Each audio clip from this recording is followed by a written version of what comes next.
My wife of 28 years was slowly poisoning me, but karma wrote a better ending. I used to think death came suddenly, a car crash, a stroke, something quick. But I was wrong. Mine came slowly, silently, and from the hands of the woman I loved for 28 years. Her name is Laura. She was my college sweetheart, a nurse back then, gentle, kind, and fiercely loyal. At least, that's who I thought she was. It started 3 years ago in Richmond, Virginia.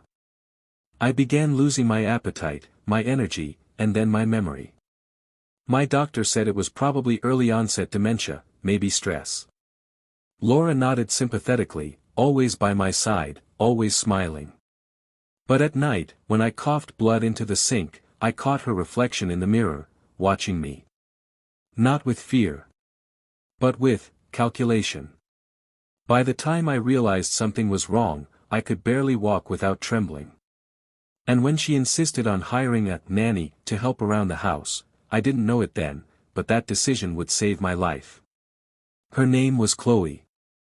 She was 23, studying medicine at Virginia Commonwealth University. She said she needed the part-time job to pay tuition. She had warm brown eyes that noticed everything. Laura didn't like her much. I saw it in the way she forced smiles when Chloe entered the room, or the way she tightened her grip on my shoulder whenever Chloe offered to prepare my tea. Within 2 weeks, Chloe quietly confronted me. She said, "Mr. Sanders, may I ask? Who prepares your medication?" I told her, "My wife does. She's been a nurse for years." "Why?" Her expression changed. The kind that tells you something's horribly wrong. That night, while Laura was out shopping, Chloe compared my medication bottle with a reference chart she carried. The labels were different. The pills weren't what they claimed to be. And worse, she'd found traces of crushed apple seeds in my oatmeal. I wanted to believe Chloe was mistaken. How could the woman who mothered my children, who stood by me through thick and thin, be capable of murder? But the truth was in the numbers, and the blood test Chloe urged me to take at the hospital confirmed it: cyanide poisoning. Low, steady doses. 4 months. Maybe years. I didn't confront Laura immediately. I wanted to understand why. Then I found her second phone. Hidden in a sewing basket in the closet. On it, hundreds of messages between her and a man named Derek. Messages that made my blood run cold. "Once he's gone, we'll finally be free. Don't rush it, baby. The insurance takes a few weeks." That night, when she came home and kissed my forehead, I could smell the faint trace of another man's cologne. I knew then, my marriage had become my grave. But I wasn't dead yet. And I had no intention of going quietly. That night, I pretended to sleep while Laura moved through the house like a ghost. I could hear the soft clink of a spoon stirring my tea in the kitchen. Then the faint scrape of metal against ceramic. She was adding something. I waited until she went to bed before I poured the tea down the drain. My hands shook, not from illness this time, but from the raw realization that my death had been scheduled, by the woman lying next to me. The next morning, I confided in Chloe. She didn't gasp or panic. She simply said, "We'll need evidence, Mr. Sanders. Enough to make the police believe you." Her calmness steadied me. For the first time in months, I felt a flicker of control. We started keeping a record: photos, hidden videos, labeled food samples. Every act of kindness Laura showed became a scene in her downfall. But what neither of us knew, was that Laura was already one step ahead. One afternoon, I noticed a new medication bottle in the cabinet. My name was on the label, but the pills were smaller, glossier. "Laura, did the doctor change my prescription?" I asked. She smiled. "Yes, darling. I spoke with him yesterday. You'll feel much better with these." Her lies rolled off her tongue like honey, and I pretended to drink every drop. That night, Chloe came in quietly and took one of the pills to her university lab. She said she'd test it during her night shift. By morning, her face told the story before her words did. They contain trace cyanide, she whispered. You're lucky you haven't taken one. That's when we decided to act, but carefully. Because if Laura realized we knew, she'd accelerate the plan. We needed proof that tied her to the source, her hands on the poison, her intent clear. And fate soon handed us that proof in the most unexpected way. It happened on a Saturday morning. Laura had gone out early, claiming she was visiting her sister in Norfolk. Her phone buzzed on the counter, an unknown number flashing Derek Redheart. I shouldn't have, but I answered. Laura, the man said. The stuff you got didn't work fast enough. You sure the old man's still taking it? My heart froze. Who is this? I asked quietly. Silence. Then the line went dead. Chloe, standing nearby, covered her mouth. Oh my God. That was it, the final nail. I saved the number, recorded the call log, and together, we drove straight to the local police department in Richmond. But we didn't report her yet. Not until we had something undeniable. Something that would destroy the mask she'd worn for nearly 3 decades. Because poetic justice requires patience. From that day forward, I became an actor in my own home. I let my hands tremble. I faked confusion. I coughed into tissues and left them on the counter where Laura could see them. She believed it. Every sigh, every groan. At dinner, she'd whisper soft lies, "You're getting weaker, Michael. Don't fight it. Just rest." But what she didn't know was that I was recording every word on a voice recorder Chloe had tucked beneath the table. Each night, Chloe would transfer the files onto a hidden flash drive. Every clip, every message, every poisoned smile, neatly organized. Still, I couldn't help but wonder, how long had she planned this? Was our marriage ever real, or had I just been financing her dream life while she rehearsed my death? The thought broke something in me that night. But I kept my pain quiet. Revenge, I'd learned, is best served cold, and carefully documented. A few days later, Laura returned from the store carrying a small blue bottle. She placed it on the kitchen counter casually, like it meant nothing. New herbal supplement, she said. It should help you sleep better. Chloe's eyes darted toward me, a silent warning. That night, after Laura fell asleep, we tested the so-called supplement using a simple chemical strip Chloe brought from school. It changed color instantly, deep crimson. The kind of reaction you only get when toxins are present. I stared at the bottle for a long time, my chest tight. How could someone who once cried in my arms on our wedding night now feed me death drop by drop? I took photos, labeled the evidence, and sealed the bottle in a plastic bag. Let her think you drank it, Chloe said quietly. We're close. For the first time in weeks, I smiled, not from joy, but from control. We needed one last piece of evidence, intent. Poison alone could be claimed as a mistake. But a confession, that would seal her fate. So I bought a small motion sensor camera and hid it in the corner of the kitchen, disguised inside a potted plant. 2 nights later, Laura made her move. She thought I was asleep upstairs, but I was watching the live feed on Chloe's laptop. I watched as Laura opened the blue bottle, poured its contents into my tea, and whispered into her phone, "Tomorrow, it's over. He won't feel a thing." Then she laughed. A sound I will never forget, soft, cruel, final. Chloe looked at me with tears in her eyes. "We have her," she whispered. But I wasn't satisfied yet. I needed to know what kind of man Derek was, the one who'd helped orchestrate my death. And as fate would have it, I met him sooner than I thought. It was a quiet Sunday morning when I saw him. A tall, athletic man in his 40s, standing by our mailbox. He wore a baseball cap and sunglasses, pretending to check directions on his phone. When our eyes met, he froze. Then he turned and walked away. Who was that? I asked Laura when she came in later. She shrugged. Probably a neighbor. But her tone was off, brittle. Chloe ran a reverse search on Derek's phone number. Turns out he wasn't just some random man. He was an insurance agent, one who specialized in spousal life policies. It hit me then, the cruel perfection of their plan. Laura had taken out a $2 million life insurance policy under my name 2 years ago. And Derek was the agent who'd approved it. My wife wasn't just killing me for love. She was killing me for profit.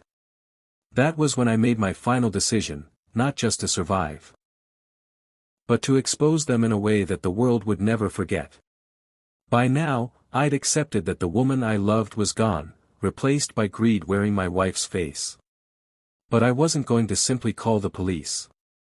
No, that would be too merciful. I wanted her exposed. Publicly. Permanently. Chloe and I sat in the sunroom that night, lights dimmed, planning every detail. We'd invite Laura's lover, Derek, to dinner. A simple, thank you meal to celebrate my improving health. Hidden microphones would record everything.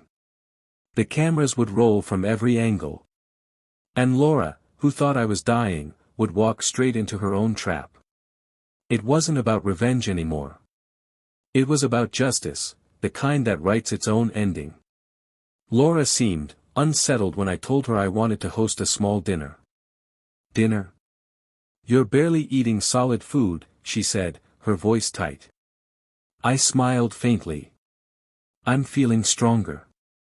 Maybe the medicine's finally working. Her lips twitched. That's wonderful, darling, she lied. I could see it in her eyes, panic. She texted someone immediately after, unaware that Chloe was mirroring her phone through the Wi-Fi network. He's getting better. It's not working fast enough. Keep him calm until Saturday. I'll handle it. Saturday. The night of the dinner. I couldn't wait to see how she'd handle it. The night came quietly, rain tapping against the windows like a warning. Laura cooked her favorite meal, rosemary chicken, red wine, and her signature apple pie. Irony, I thought. Poison, served sweet. When Derek arrived, he acted like an old family friend. He shook my hand, smiled too widely. Michael, he said, you're looking, well. Well enough to enjoy dessert, I replied calmly. Chloe served the plates, her hands steady. But under the table, she pressed a button, activating the hidden cameras. As dinner went on, I asked casual questions. So, Derek, how do you know my wife again? He hesitated, looked at Laura. We met, through work. Chloe poured the wine, pretending not to notice the silence stretching between us. And then Laura said something that would haunt me for years. Well, Michael, not everyone gets to enjoy a second chance at life. Her smile was pure malice. Halfway through dessert, Chloe accidentally, or so it seemed, spilled a bit of pie on the tablecloth. Oh no, she gasped. I'm so sorry. It's fine, Laura said, trying to remain calm. But her hands trembled slightly. Chloe leaned down to wipe the spill, but what she was really doing was retrieving the slice of pie Laura had served only to me. It was bagged, sealed, and quietly slipped into her apron. Funny thing about apple seeds, Chloe said lightly. Did you know they contain cyanide? Laura froze. What did you say? Derek's fork stopped midair. I looked directly into her eyes. She knows, Laura. I know. The police will too. Her face turned white. You're lying. Then Chloe placed a small recorder on the table and pressed play. Tomorrow, it's over. He won't feel a thing. Her own voice filled the room. And just like that, the mask cracked. Laura's scream shattered the silence. You were supposed to die quietly, she shouted, trembling. Everything was supposed to be perfect. Derek stood up, panicked. Laura, shut up. But it was too late, every word was being streamed to the detective Chloe had contacted an hour before dinner. I sat there, numb. 28 years of marriage dissolved in front of me, like poison in water. Laura fell to her knees, sobbing. Michael, I loved you once. But you ruined everything. You never saw me. You never cared. Her tears didn't move me anymore. The police burst through the door moments later. They found the poisoned pie slice, the blue bottle, the second phone, and the signed insurance forms. As they cuffed her and Derek, Laura turned to me with eyes full of fury and pain. You were supposed to die, Michael, she hissed. I stood slowly, breathing the truth for the first time in years. Not today, I said quietly. Today, you do. The morning after their arrest, my house felt silent, almost sacred. No footsteps. No fake laughter. No poison tea. Just peace, heavy, unfamiliar peace. Chloe stayed with me for a while, making sure I recovered fully. You saved my life, I told her one morning. She smiled softly. You saved yourself, Mr. Sanders. I just showed you what was hiding in plain sight. But peace didn't last long. Within days, detectives uncovered shocking details. Laura had been slowly transferring money from my accounts for years, moving it to an offshore fund in Derek's name. Every shared dream, every smile, had been financed by deceit. And as the truth came out, the media swarmed. My story became headline news in Richmond. Local man poisoned by wife of 28 years, saved by his nanny. I hated the attention. But deep down, I knew, this story wasn't just about me. It was a warning. The courtroom was cold, the kind of cold that seeps into your bones. Laura sat across from me in her orange jumpsuit, her once golden hair now lifeless and tangled. Derek sat beside her, avoiding my gaze. When the prosecutor played the recording, her voice whispering about my death, she didn't flinch. But when Chloe took the stand and spoke calmly about the toxins, the apple seeds, and the night she discovered the truth, I saw something crack behind Laura's eyes. Her lawyer tried to argue emotional instability, midlife stress, depression. But no excuse could wash away intent. When my turn came, I looked straight at her. I would have given you everything, I said. All you had to do was ask. Her lips trembled, but she said nothing. The jury didn't take long. The verdict came in less than 2 hours. Guilty on all counts. Attempted murder. Insurance fraud. Conspiracy. Derek got 15 years. Laura got life. When the judge read her sentence, she turned to me one last time. I did love you, Michael, she said. Once. I nodded. Then that version of you died a long time ago. The gavel struck, a single sound that closed 28 years of my life. But as I walked out of that courtroom, I didn't feel triumphant. I felt empty. Justice, I realized, doesn't erase scars. It only makes them visible. Months passed. I sold the house, too many memories poisoned the walls. Chloe moved on too, graduating medical school with honors. She still visited sometimes, bringing me soup and laughter. Then one day, I received a letter from the prison. It was from Laura. I don't expect forgiveness. I only want you to know that Derek used me. I thought he loved me. I thought I was finally seen. But I see now, I was just another fool chasing youth, chasing a lie. I'm sorry. I didn't reply.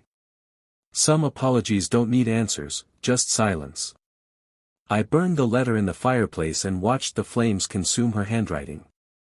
It felt like a baptism by fire, the final cleansing. 6 months later, I visited Chloe's graduation. When she walked across the stage, I clapped until my hands hurt. After the ceremony, she hugged me and said, "You look better, Mr. Sanders. Happier." I said honestly. You gave me something Laura never did. What's that? She asked.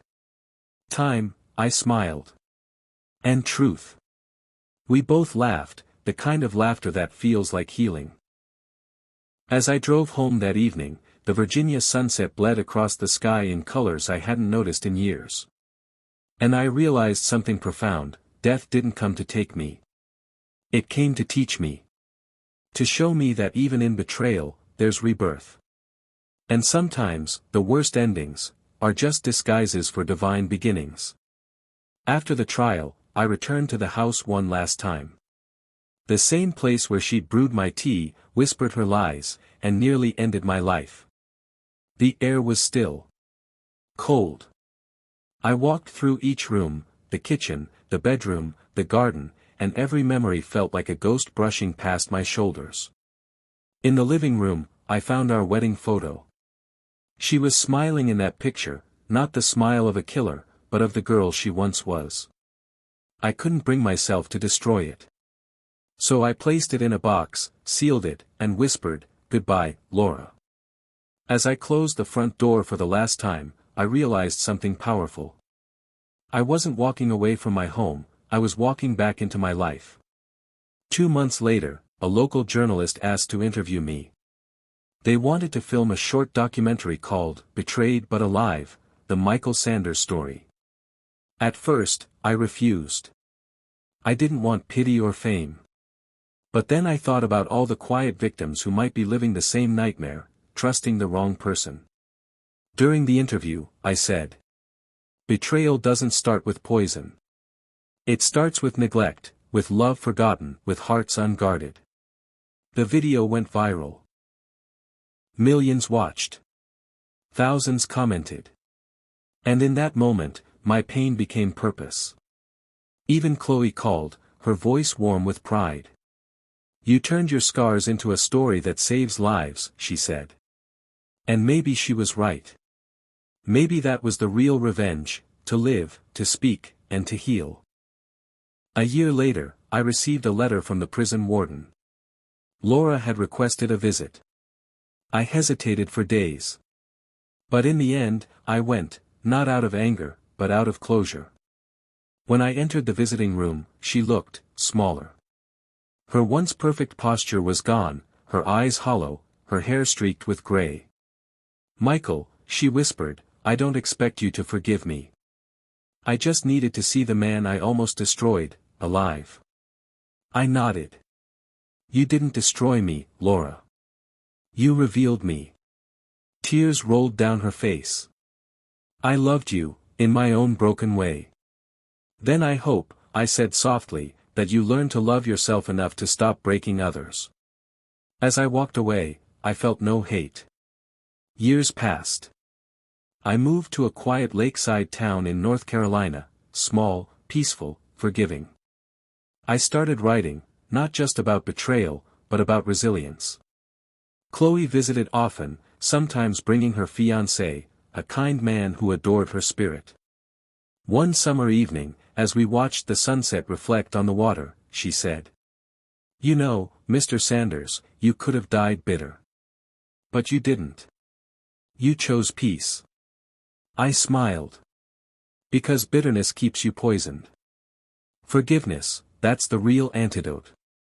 The lake shimmered like glass. The air felt new.